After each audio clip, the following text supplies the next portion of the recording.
Q&A.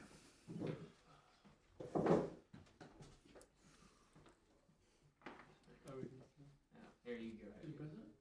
No, you can go, it's fine. No, legit, you go ahead. I prefer that. No, it's fine, go ahead. Okay. Can Rebbe explain the pros and cons of using English translations when learning Gemara, and if Rebbe believes that there is a time and place where it can be beneficial? I can tell you some of them. I'm sure that there are some I'm not aware of, and you should ask the question of other people as well. English translations learning Gemara. Well, first of all, there are words in the Gemara that are just words that name objects or substances or times or places or people.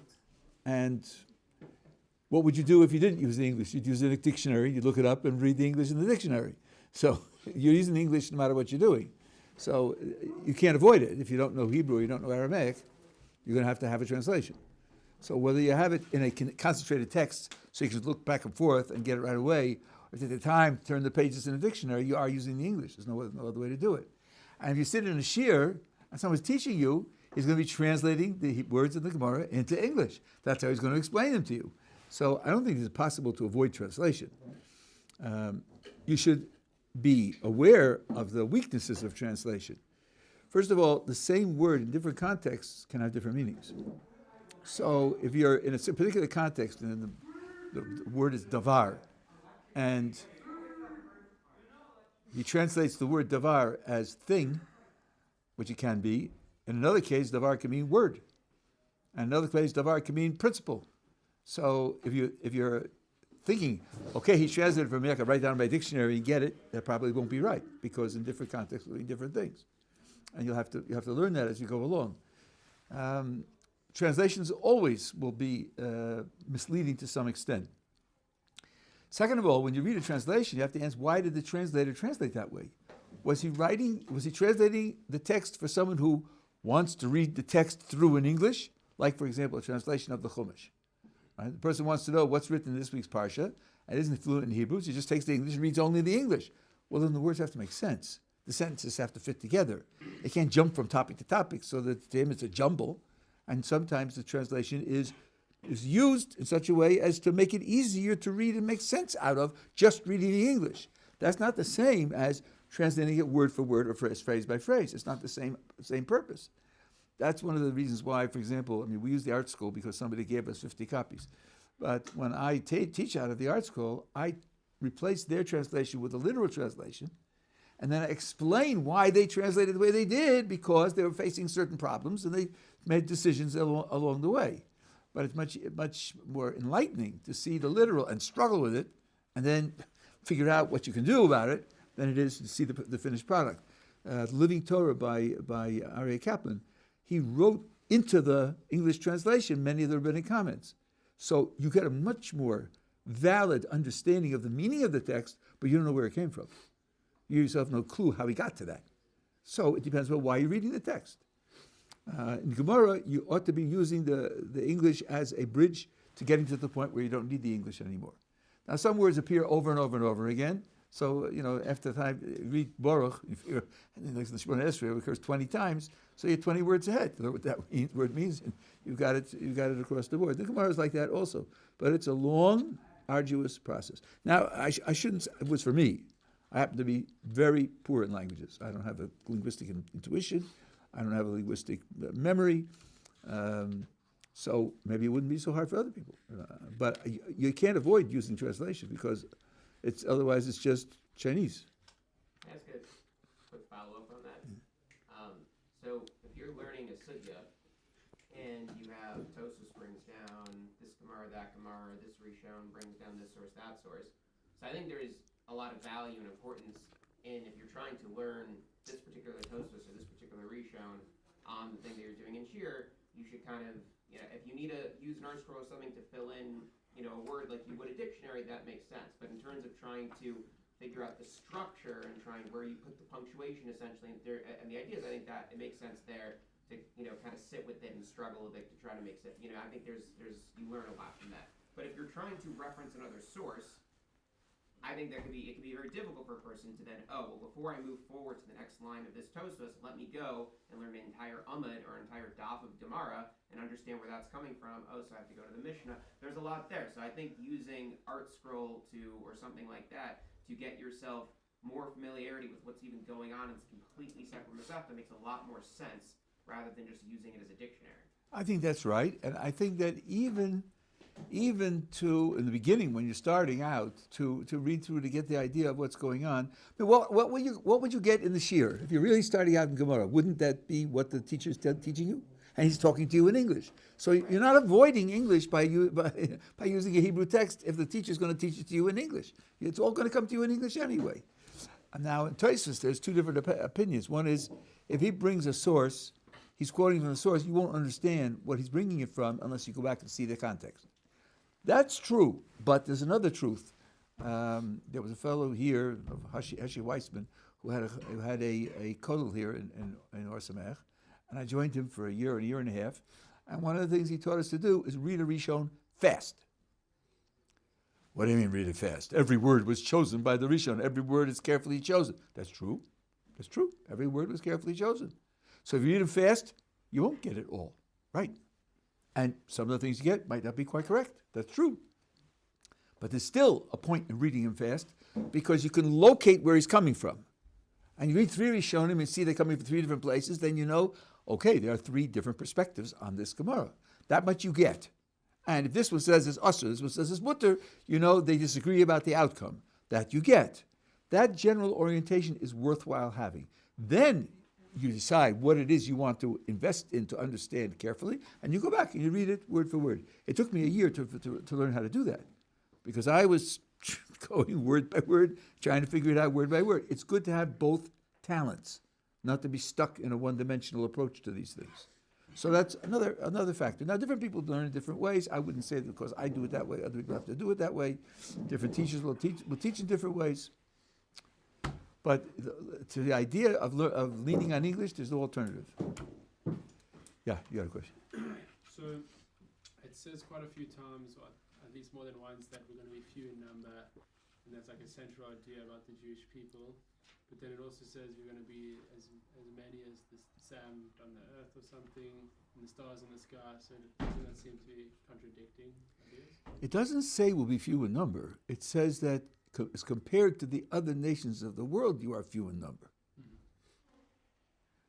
It doesn't say you will be few. I don't know any place where it says you will be few, unless after you're chased into exile, and then you'll suffer all the punishments of exile. But the cases where it describes your futures in terms of bracha, never says it will be few. Now, many years ago, someone asked me. It says that we will be like the sand, of the earth, or like the stars of the heavens. Well, the current estimate for the stars of the heavens is 10 to the 22. That's a 1 with 22 zeros. There isn't enough room for that many grains of sand on the earth, let alone people. So, isn't it obvious that that prediction certainly can't be correct? So I thought about it for a while, and later I realized not only does the Torah predict it will happen, but the Torah actually says that it did happen. Moses, before he dies, says, you are like the stars of the heavens. You are, now, at the exodus from Egypt. And King Solomon says the same thing. So whatever like the stars of the heavens means, it doesn't mean one for one. You can make a one-to-one correspondence of the Jews to the stars of the heavens. So it may mean that you're uncountable because of the way in which you are structured in such a way. It says, God says to Abraham, he takes him out at night and he says, count the stars if you can count them. And there's a pause, and the commentators say, so Abraham starts, okay, 1, 2, 3. And then it says, see, just like you can't count the stars, so your offspring will not be able to be counted. Why can't you count the stars? Have you ever seen the Milky Way? Now imagine counting. 1, 2, 3, 4. Wait a minute, did I count that one yet? How do you check them off? I mean, they're really packed together quite tightly, right? It's going to be quite a job to count. There are lots of reasons why you can't count something other than the number is infinite. So it means that counting it is not a project that you're going to be able to carry out. And it has to do with the amount, but it doesn't have to be infinite. There's one place where the Torah hints to infinite number, lack of numbers. When Joseph is gathering in the produce from Egypt and saving it up against the years of famine, it says they stopped counting ki ein mispar, because there's no number. Can you imagine what that means? You can't, because you use the Arabic notation, which they say was invented in China also. You have a zero, and the power of the digit depends upon its place in the order of the numeral, and therefore there's numbers for any size you want. But think of Roman numerals. Well, you got ones, then you got a V, and then you got an X, and then you got an L, and then you have a C, then you have an M, and then, well, at that point, their system runs out. Or you could make another one, a Q for 10,000. You could, but then it would run out of 10,000. Every time you go up another order of magnitude, they put in a new letter. So there's not an infinity of numbers. There's no number. That's not the case that you have numbers for every size that's possible. That's the only place I know of where it talks about absolutely unbounded number. Here, it's just that there's going to be a difficulty in counting the Jews is like a difficulty of counting the numbers, but not because of the size of them. Okay, yes? Last week you said you referred to a vague, famous character that emphasizes action over belief. Am I allowed to guess, or is that lashon hara? What you're talking about? Well, it's not only a person, it's a whole movement. I was brought up Reform, and that was the mantra of Reform. You're an ethical monotheist. As far as your beliefs are concerned, you believe in one God, and you live an ethical life, that's it. You're a perfect Jew. Got it. Okay, so, but just to be clear, like, I understand you don't have to choose between action and belief, but isn't it more important for a Jew to do the actions? Like, isn't that why people hand out like Shabbos candles or people when like Chabad proselytizes people to try to get them involved, they give them basic tasks as opposed to trying to sell them ideas. So let me ask you. Yeah. Is the thing you do to get people interested also automatically the most important aspect of the performance in the end? No. When you'll start playing a musical instrument, I also played a musical instrument, right? And you'll learn simple exercises and simple, right? The goal of playing the instrument is not to play those exercises forever. The goal of the instrument is to play music. But without doing the exercises, you'll never be able to play the music. So the fact that you start with this doesn't mean it's the most important. No one who gives out Shabbos candles or puts tefillin on a person is hoping that for the rest of his life he'll light Shabbos candles. That's it. Just light Shabbos candles. No blessing, no kiddush, doesn't keep kosher, everything else, but he'll light candles. That's not the goal, because it's the most important thing. It's the way you can get a person to take the thing seriously and to be interested in learning more and to grow and to progress. So, it's the fact that it's the thing that they choose to communicate with doesn't mean that it's the most important thing. And there are principles of belief, which the Rambam writes this word for word in his commentary in the Mishnah, where you have the 13 principles in the Siddur, the principle of belief. If someone rejects any one of those principles, he's not counted as a Jew. Very, very few actions about which it says he's not counted as a Jew. Now, listen carefully to my words, because many people have this wrong. He's got to know about it and understand it and reject it. We're not talking about a person who never heard of it. That's definitely not what the Rambam is talking about. Even though there are people who say so, but they're wrong. My teacher, Rabbi Meisman, pointed out that the Rambam classifies such a person as wicked. A person who never heard of it can't be called wicked. It's a person who heard about it and understood it and rejected it. But that's a belief. It's the principles of belief he has to have, otherwise he's not counted as part of the Jewish people. So that's pretty important. So I think you can say that the category of action is more important than the category of belief, number one. And number two, I'll add a philosophical idea. What is an action? Isn't an action more than just moving your body? Isn't the action an embodiment of an idea, of a goal, of a decision? Couldn't it be that two people will have the same bodily motion, but the action is a different action. I remember this from the 70s when there were anti-Vietnam demonstrations, and the local legislative body, whatever it was, would have a debate how to respond. And there were people who said you should respond with force. Call in the National Guard and treat the protesters with force. And there were two people who had that opinion. One was the standard conservative position. They're criminals and they're disrupting the peace and they're costing other people time, effort, and money. Hit them and put them in jail. And the other were far left people who said, hit them and you'll generate the revolution that'll overthrow the government. Now, when the vote for repressive power is taken, you see these two hands go up. Both people voting for. Is it the same action? One is trying to put them down, the other is trying to overthrow the government, even though both hands are up. It's not the same action at all.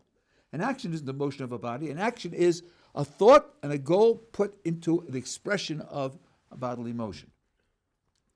So that means that the beliefs that you have create the character of the action that you're doing. Without that, it's not the same action. So, for example, a mitzvah has to be done with the intention that the creator of the universe wants me to do this, and I'm doing this to satisfy that requirement.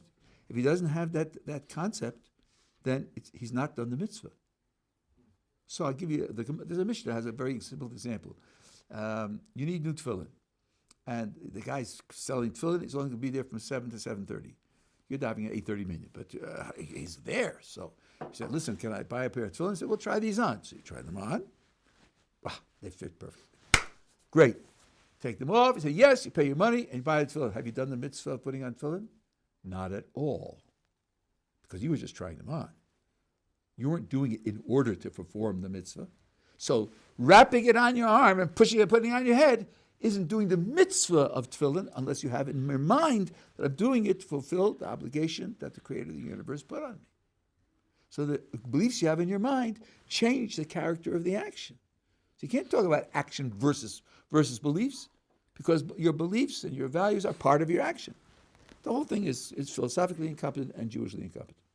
Can I push back a little bit? Sure. I just wonder, by the way, I'm pushing back in hopes that my doubts go away. Yeah. But I'm thinking about, for your music analogy, like when I was young and I got thrown on the piano, the teacher wrote numbers, 1 through 5, to tell me where to put my fingers, because she knew I was too young to know, to remember the musical notes. Mm-hmm. And it worked for a few years. Then I got to a real teacher, and she was like, why haven't you been taught how to read music yet? But for a while, I could play music without really knowing what was going on, and that's enough for parents to go. That's right. Right, and so if God is the parent in this case, wouldn't He prefer an atheist who doesn't know how to read the music, so to speak, like the person who doesn't know what's going on, but we'll do Hanukkah or we'll do Shabbos candle, like the action here? Won't that take him farther than somebody who believes and does nothing? Okay, so the preference of one over the other, but why would that be the relevant judgment? You have two colossal failures, and you're asking me which colossal failure is worse than the other colossal failure. That's my question. I'm saying good. Baruch Hashem, I got the question.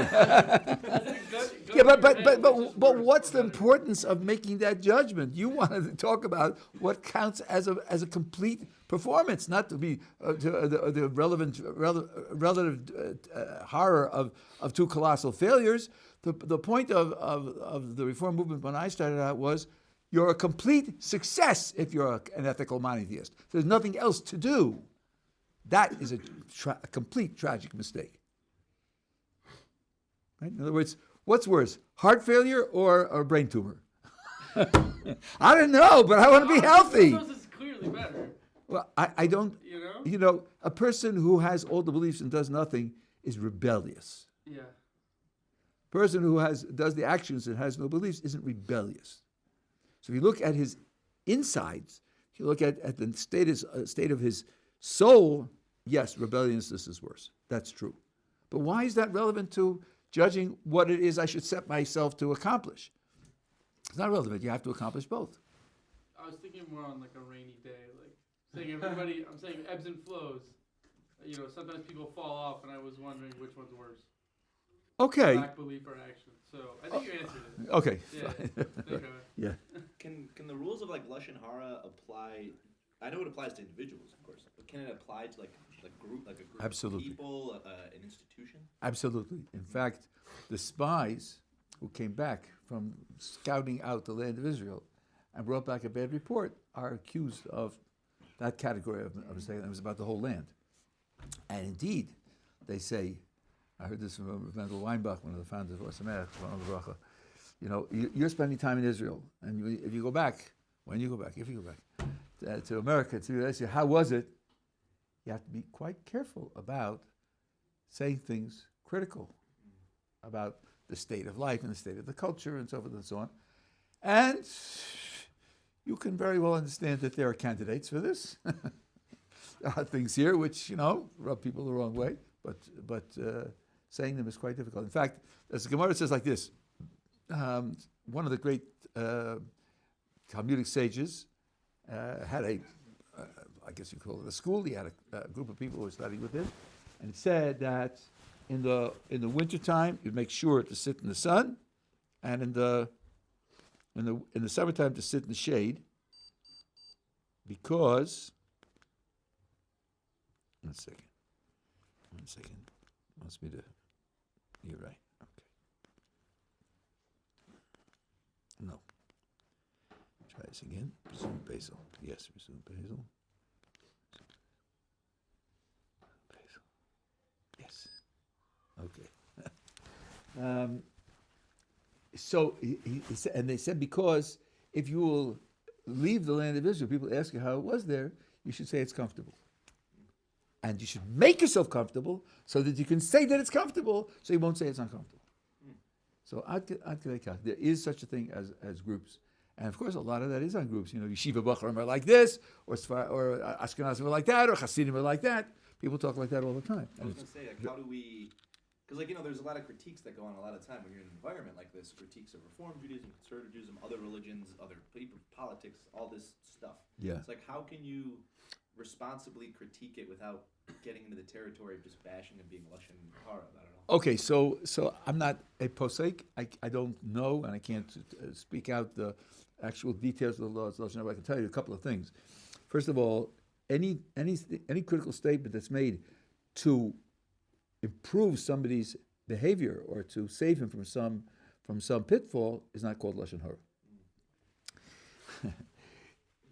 Early times, let's say 80 years ago in America, and someone opened up a shop in which he sells meat, and the sign in the shop would be basar kasher. Okay, but now the letters are just the letters without vowels. Just the letters are the same, except that basar starts with a base and kasher starts with a kaf. Right? So there were people who put up basar. And the person looking at it just said, basar kasher, of course, that's what he would write. So this, because the difference between a kaf and a base is just a little spitz at the bottom, which could easily miss. Now you say, don't buy basar in that store. Why not? Because look carefully at the sign. It says basar. It doesn't say basar kasher. It's all treif in there. That's a mitzvah to do that. So, especially when these people themselves publicize this, like the Reform movement, and they're proud of it, so you're not creating what they would regard as a bad reputation. You're simply warning people about them because they themselves have these terrible problems. So, but that's not all the rules, and it's not precise. If you have a particular question, you should ask a Rav who knows these rules. But it's not true that you're never allowed to say bad things about other people. There are conditions with not only as you should, you can, but you should. Yeah. So, to paskin halacha nowadays, it's more like the Shulchan Aruch, for example, took the majority of rishonim, and we go by the majority. It seems like that's when there's a dispute on which way it is. It seems like we will go with the majority, right? No, the Shulchan Aruch chose three. Rabbi Yosef Karo chose three as the ones that he was going to base himself on, and used the majority of 2 out of 3 of those 3. He didn't do a survey of 25. So So He says so. So why were those three more right than the rest? Oh, well, now you have a question of what does it mean to give a psak halacha? Are you determining this was right and that one's wrong? No, you're not doing that. Your job is to learn the sources and to, I mean, if you're one of these people who's a posek, not the average person on the street, obviously, but you learn it and you paskin according to the way you see it. But the fact that you're paskin the way you see it doesn't mean that you say the other guy's wrong. It's just that I paskin the way I see it, because that's my job as a posek. But he's paskin the way he sees it. Do I have proof that his way of seeing it is wrong? No. On the other hand, that's my job as a posek. And I'll tell you where I learned this. I thought of the following example. Let's suppose there's an issue, what to do in a certain case. And there are the three greats who have expressed themselves on it. Each one has a different opinion. Each one says A, one says B, one says C. One says A, says B and C are wrong. And B says A and C are wrong, and C says A and B are wrong. Okay. Now I asked Rabbi Mazelman, how can any one of them confidently give a psak when 2 out of the 3 of the greats says that he's wrong? How can he do that? So Rabbi Mazelman said to me, in logic you're right, but in halacha you're wrong. The rules of law they often do not obey the rules of abstract logic. And here, the function of the world-class scholar is to render a decision. And he's to render it even if he has external information that he might be wrong, but when he goes through the sources and this is what he said, what he sees, that's the way he's supposed to paskin. And the probability of being wrong because other people disagree shouldn't influence his decision. It should not influence his decision. And there's a similar thing. Let's say it's a capital case. Everybody agrees in a capital case. There are 23 judges, and the evidence is presented, and now the judges are going to discuss the case. The rule is you start with the youngest and least scholarly of all 23. You start with him and go up the ladder. Why? Why do you do it that way? Because if a greater scholar will speak first, it may influence the judgment of the lesser scholar. Now, in logic, you say, wait a minute. He's a much better scholar than I am. Don't I want to be right? So if that's what he says, I should agree with him, because I'm more likely to be right than if I follow my own opinion. Right. And the Torah says, don't do that. Don't do that. Come to your own understanding on your own. Don't be influenced by the other one's opinion. The law has to be settled by 23 independent opinions, not by one person following the other. That's the way the creator who gave the laws wants it to be decided. So that piece of logic, which in terms of generally making up your mind about an issue and knowing there are experts, would be definitely the right thing to do. In law, it's the wrong thing to do. So you have to get used to that. This is a key to many, many things that look weird in Jewish sources, because the source is following a legal principle and not a logical principle, mathematical principle, or philosophical principle. Is following a legal principle, which law has to do. And American law does it. Also, every legal system does this. It's not peculiar to... Huh? Can I ask a follow-up on that? Quickly, somebody else has a hand up, yeah. So if most rishonim are interpreting, let's say, something in the Gemara as one way, and the Halacha is this way, and then there's one rishon going the other way, can my pasek just paskin like that, and we follow that Halacha? Typically not, but it's not sealed. It's not sealed. Because today, Sap and Rav, a big point about this. The Sanhedrin went by majority vote. We don't have a Sanhedrin. So the fact that most people today follow a particular view does not bind the individual from taking a view different from everybody else. It doesn't bind him. And to say that it binds him, to pretend that it binds him, is to pretend you have a Sanhedrin. And we don't have a Sanhedrin. So you can't force the minority to agree with the majority. Now, you set the majority in the past, but I'm talking about a contemporary majority, right? And he doesn't have to do that. Yeah, in the back. So what happens if a posek uses AI to scan earlier sources?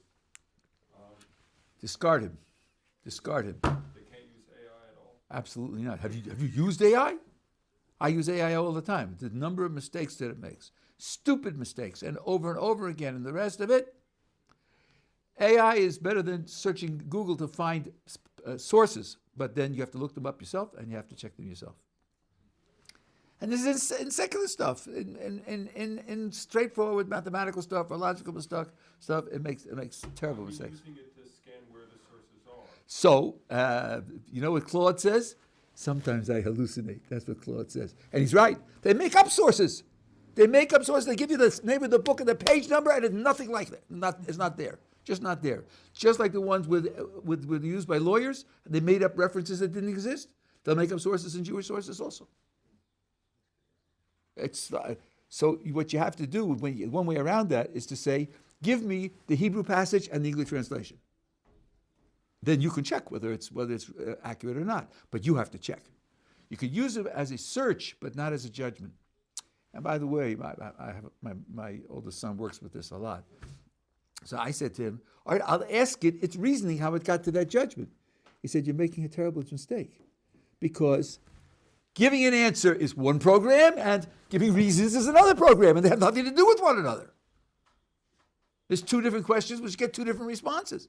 This is what he was thinking. He wasn't thinking at all. It doesn't think at all. There's no thinking going on there. I tell you, I can't remember whether I told you this or not, but I asked, is the sentence, this sentence is true? True. That's what I wrote. So I get back.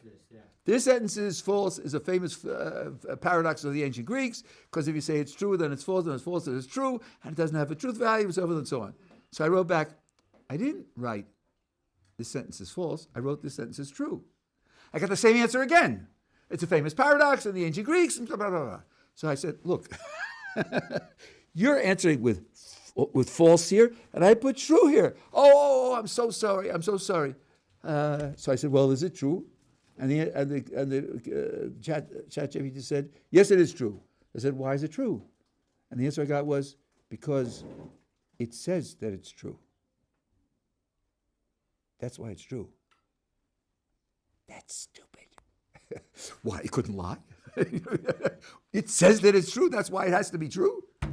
This is a famous thing in philosophy, but this sentence occurs 14 trillion times with false and 63 times with true. So when it's going a word association, it goes with word association. The vast majority have false there. So it can't get over that until you push it over the hump.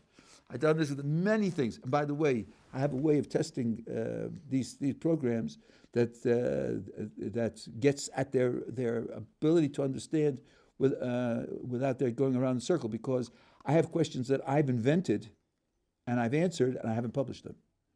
So they're not going to find it on the internet. Only I know the answer. So it's got to use what it can bring from its own, and then it gets ridiculous answers. Okay, yeah, in the back. Two things. Number one, can we do an experiment with the more advanced AIs with one of Rebbe's questions and see if they can get the answer? Maybe I'll say one more. Maybe one more thing. Let's suppose I give you a machine, and I say you push in, press it. Enter a number, enter another number, press this button, and see what you get. And you do that, and every time you get the sum of the two numbers. So, okay, it's an adding machine, useful for some purposes. Really, it's an adding machine. How's it add? Adds numbers. I don't know. There are algorithms for adding, and it's not so difficult to program it to a machine. Now I tell you, no. This is a spreadsheet. It's just a giant spreadsheet with all the numbers going down this way to 10 million, and all the numbers going this way to 10 million. And when you tell A and B, it looks up A here, B here, and finds the square and gives you the outcome. It's a lookup program. It's not an addition program at all. It's a lookup program. It's not adding, just looking up on a chart. Well, you wouldn't know that from the outside. You put in the numbers and get the sum. You wouldn't know that it's not adding. The AI is just like that. It's working on the basis of word association. There's no understanding there. It's not answering anything. It's finding fits of words to these texts and combining the texts together. There's absolutely nothing going on. They're not answering a question. It's just, this is like John Searle's Chinese room argument. You can look that up. At any rate, so yes, so what you have here, my title for it is Artificial Pseudo-Intelligence. It does things that gives you answers which match intelligent answers. Just like this thing gives you answers that match the sum, even though it's not adding, but it does match the sum. So you can get the answer that you want using a very different technique. But you have to understand that it's a very different technique. So, and that being the case, if there is an overlap, it'll be by accident, or maybe some of the time because of the word associations, you can mimic intelligence, but it's not intelligence at all. Okay, it can still be interesting. But Yeah, ideas can be interesting, sure. Snails are interesting too. I wouldn't give them the right to vote. my actual question now on what Yeah. Yehuda was saying is, Rebbe said that nowadays when we don't have a Sanhedrin, you can't force the minority to hold like the majority. How does that coincide with different schools having dress codes, synagogues having rules of what you can and can't do, and how does that translate to people who own a certain makom who say that in this makom you have to abide by these stringencies, otherwise you're essentially not allowed? Well, first of all, any decision like that should, first of all, be submitted to a rabbi who does have smicha, does have ordination, or who knows what the great rabbis of the generation say, and get a decision, so that he won't be doing something that's wrong to do. If the rabbinic authorities say it's not required and it's not prohibited, if you own the place, then you can do it as you like. In that respect, I think we believe in a kind of open market. You're offering a service, and people either use it or won't use it. And there are different schools with different approaches and different attitudes towards things. And people, as long as they have some responsible rabbinic authority which says what you're doing is all right, then by all means. Shouldn't we force people to have to embrace that concept that you can't force the minority to adopt your stringencies? We shouldn't allow people to do that. I don't know anybody who thinks you are forced. People understand this. But there could be a place where you have to wear a white shirt if to go into the establishment. Okay, so it's a private establishment. You have to do what they say. It's their place. It's a Jewish establishment. You should accept anybody any Jew who wants to go to the establishment. There's things Why? of modesty, things that actually have to do with halacha. If you're creating the stringency of a white shirt, you made that up. So what? I mean, I don't get it. Why can't I have a club for people with white shirts? Synagogue or yeshiva or something. It's not a Right. club. Okay, so it's a synagogue. So I'm creating a synagogue, and that's one of my rules for the synagogue. I don't see why. Do you have to wear socks? Where does it say in Halacha that you have to wear socks? I want people in my shul to wear socks. I don't want them to go without socks. There's a whole community of people that wear sandals and go without socks, but I don't want them. I want people with There'd socks. be a higher standard against superficiality than that if you're creating a synagogue. The Makom Kedusha, you get to just throw your superficial preferences into that. I just what can I say? I don't see why you can tell people if they're creating a place which without them the place won't be. It's not as if you change it and then it'll be more open the way you'd like it more open. It won't be. It won't spend his money on it. So you're not gaining anything by telling him you can't put in that rule. What you're doing is losing a synagogue for the people who want to follow the rule. So I don't see the profit in that. Yeah. I'm so confused, Rabbi. Yeah. I don't understand why Yosef Karo, for example, the Rambam would say like, okay, I've got you, this is halacha, boom, boom, boom, and he says this is halacha, when he knows that there's other rishonim who might say differently, and a person can follow them. Okay, so there are two things going on here. First of all, not all the rishonim are equal stature, and can be that from his point of view, he's selected them because he feels they have greater stature. In fact, Rabbi Karo wrote a famous commentary on the Rambam and a famous commentary on the Tur, which are absolutely standard. And the third one was the Rif, who was the great open posek of the centuries of the time. He may have felt that the others are less authoritative. Secondly, different communities received their tradition from different sources. So the Sephardi world received its tradition from a certain selection of the great Sephardi scholars, and in Europe they received their tradition from a different set of scholars. And that becomes the tradition of your community to go with this set of scholars. So then Rav Yosef Karo was a Sephardi, and therefore he created a tradition that would be relevant to the Sephardi tradition. That's why the Ramah, Moshe Isserles, wrote glosses to say, we in Europe do it differently, and this is how we do it according to our tradition.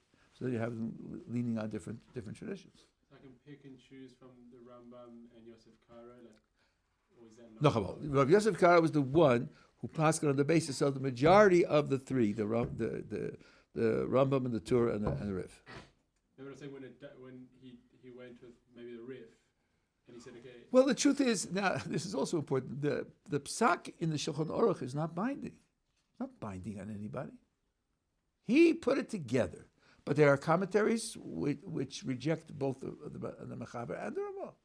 When the Shach and the Taz sometimes will say, we went through the sources that they had available, and we can disagree with their decision, and we hold differently. It's not binding.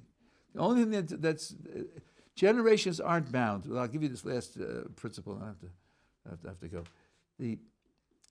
No decision of any generation is binding on any later generation except for the Talmud, Bavli, Babylonian Talmud, where the Talmud says Hilchasa, where it authorizes a particular position. That's binding on later generations. Nothing else is binding. The Mishnah was not binding. The Talmud comes to conclusions against the Mishnah. And later generations certainly not. And the reason why the Talmud is binding is because, the Rambam writes, there were two conditions met. The editors were the last people in the scholarly tradition who could, Baalei Hataka, he calls them, people who could really formulate and record the meaning of the prior generations. And the Talmud was accepted by all the extant Jewish communities. Those two things made this binding. But otherwise, the Gaonim were not binding on the rishonim were not binding on the academics. In terms of the legal status, anyone can disagree with anybody else.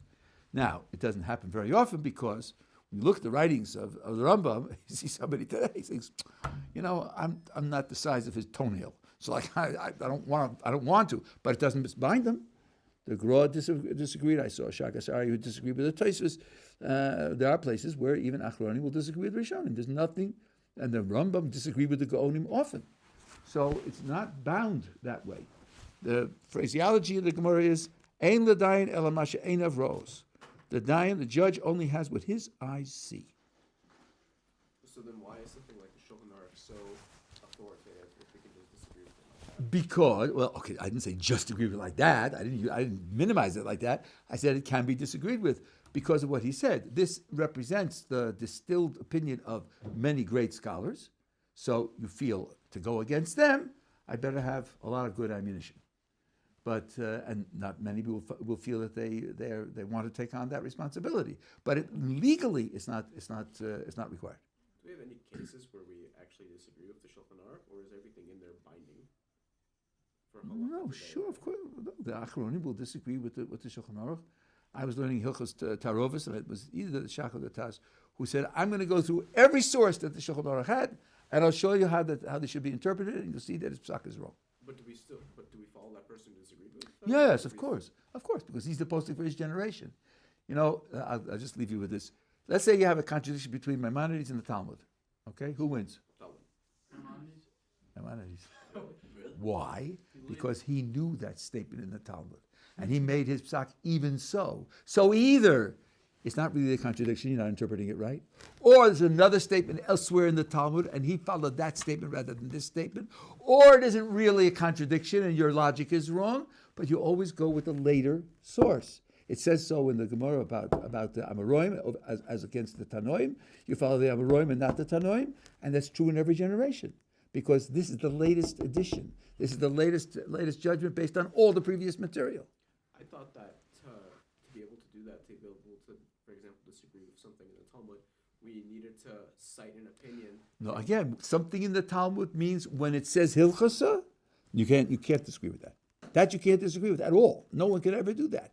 Because Ravina Rav Ashi were the Sof Baalei Hataka, and every Jewish community accepted the Talmud. But that's the only case where that happened. But later than that, let's say the Gaonim, you don't have to have any excuses to do that. You simply see things differently, and you can do it. Ein l'dayan ela masha ein of roos. The judge has only what his eyes see. That's the principle. Okay,